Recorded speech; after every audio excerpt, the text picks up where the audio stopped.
Karjat superfast वेगवान शहराचं वेगवान न्यूज चॅनल। सुधाकर घारेंना महायुतीमधून तिकीट मिळालं नाही म्हणून त्यांनी असंख्य कार्यकर्त्यांसोबत राष्ट्रवादीला रामराम ठोकला।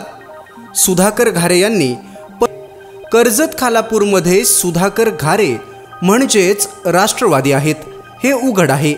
त्यामुळे साहजिकच सुधाकर घारे यांना तिकीट नाकारल्यानं राष्ट्रवादीचे कार्यकर्ते नाराज झाले आणि त्यांनी महेंद्र थोरवे यांच्या विरोधात काम केलं।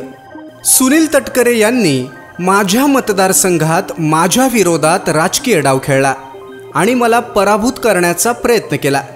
सुनील तटकरे यांनी महायुतीमध्ये गद्दारी केली आणि नासका कांदा ठरले। सुनील तटकरे यांनी राष्ट्रवादीचा उमेदवार माझ्या विरोधात उभा केला आणि त्याला ताकद सुद्धा दिली असे अनेक आरोप आमदार महेंद्र थोरवे यांनी सुनील तटकरे यांच्यावर केले।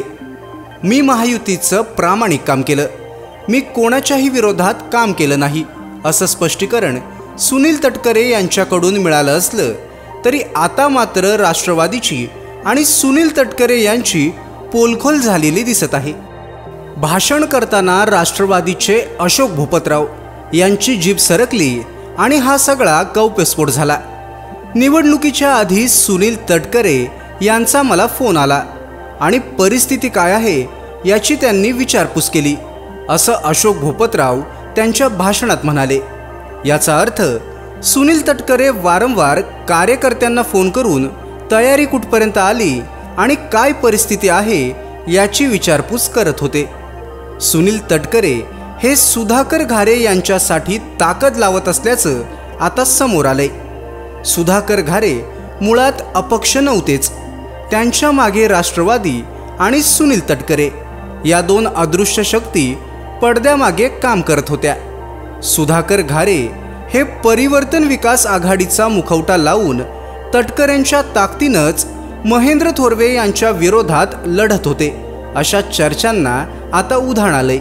आम्ही महायुतीशी प्रामाणिक राहिलो असं सुनील तटकरे छाती ठोकून ठामपणे सांगत असतात।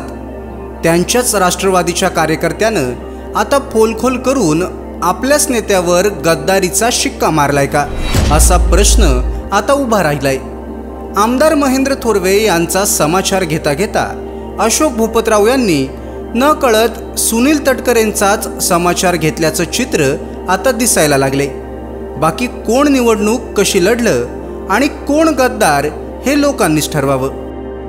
साहेबांचा फोन मला आला होता आदल्या दिवशी, अशोक काय परिस्थिती आहे तुमची?